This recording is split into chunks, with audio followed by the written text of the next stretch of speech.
Ассаламу алейкум, құрметті партияластар.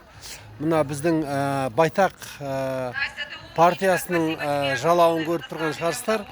Біз қазір Алматы қаласының ат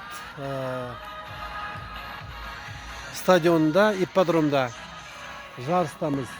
Қазір кішкентай жас балалар осы байтақ партиясының біздің белсенді Жанна ханымның ұйымдастыруымен міне мынадай керемет ат жарыстан керемет байқаулар өтіп жатыр. Қазіргі ең кішкентай ат нелері түлектер үйренгендер. Вот, қазір мына кішкентай соңғы мына кішкентай қыздың атта өнерін көріңіздер міне. Міне мысалы, мына. Міне. Көрдіңіздер ма?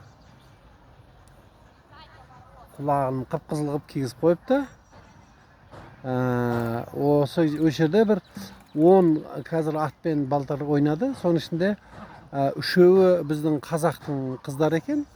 Қалған жетеуі бәрі басқа ұлттың өкілдері. Негізгі жаңағы орыс тілділер. Көрдіңіздер ме? Біз жылқы, ат біздің өзіміздің дәстүрлі ұлттық сәйгүлік болса да, бұл жерде де біз кенже қалып қалғанбыз.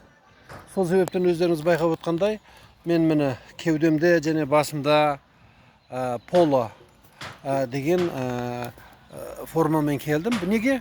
Себебі бұл Сұлтан Бейбарыстың осы ойынды ойлап тапқанын дәлелдеу үшін және осы жерде жаңадан поладан міне керемет, қараңыз қандай тамаша. Міне, сондай әдемі. Осылай үйренеді ат спортына. Мысалы, полоға да, біздің көкпарға да осылай үйренеді. Сол әнеугіні соңғы кезде бізге біздің отырыс болғанда жұмада әкімге, Алматы қаласының әкіміне осы біздің ат спорты клубында байсим поло еркек және жігіттер және әйел және қыздар 4 команданы құрып, олар 4-өөден болады әр командада.